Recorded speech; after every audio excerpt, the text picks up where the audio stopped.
Miami star Eva LaRue calls 12-year stalking nightmare psychological terrorism. For 12 years, Eva LaRue and her daughter Kaya Callahan were tormented by a stalker, an ordeal the actress described as psychological terrorism. "You become your own prisoner," the CSI Miami alum told Fox News Digital. "Your mind is constantly in absolute terror mode, so you're thinking about every possibility.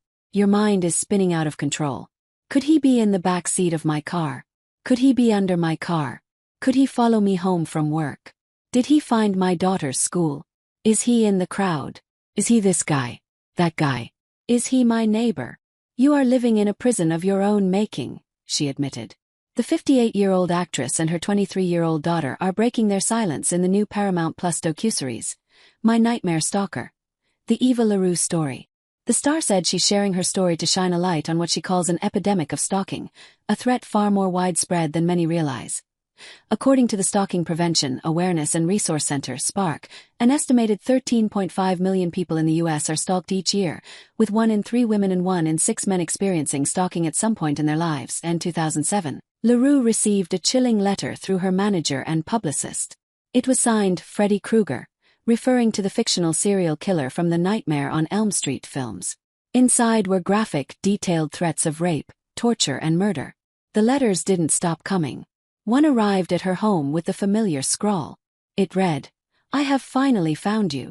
LaRue was 40 years old and a single mother living in Los Angeles when the threats began. She was previously married to John Callahan, her on-screen husband in All My Children, from 1996 to 2005. Their daughter was 5 years old. "The letters escalated in violence and sickening details pretty immediately," said LaRue. "What's frightening is that stalking is the crime that hasn't happened yet. They're threatening to kill you. They're threatening to rape you. They're threatening to cut you into tiny pieces. All the things. But it hasn't happened yet." LaRue's stalker mailed his letters from different post offices, making it difficult to trace their origins. At the time, forensic tracing for mailed threats was far less sophisticated. Even if partial DNA was recovered, it might not match anyone in the system. The stalker remained hidden as police were stumped. "I was pretending to be a DNA specialist on a procedural crime show, pretending to have all of this technology that didn't exist," said LaRue.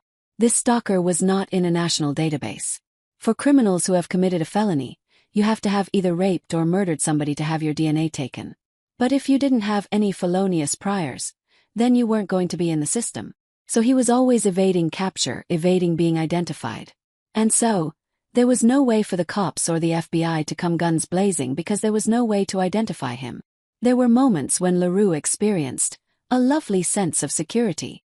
She remarried in 2010 to businessman Joe Cappuccio, and they lived in a gated community. She also became comfortable with a gun. "I was never a big gun person," she said. "I learned how to shoot on CSI Miami. But we felt much more secure during that time frame. We felt more protected. And there were times when the letters would subside for 5 or 6 months. We thought, maybe he got arrested. Maybe he's in jail. Maybe he died. And then at one point I wasn't on CSI anymore. I hadn't worked in a couple of years. I thought, maybe he's going to give up on me." The letters returned. Threats also came to Cappuccio's office. The relentless fear strained their marriage. In 2014, they called it quits. Callahan told Fox News Digital that over the years, she and her mother clung to one another for strength, still holding out hope that police would one day uncover who the stalker was. "I couldn't continually live in fear every day," she explained. "So I think in some ways it brought us a lot closer. At the end of the day, no one understood what we were going through and what we did for each other. We confided in each other about it. But, at the same time, because we were the only people who knew in depth what we were going through,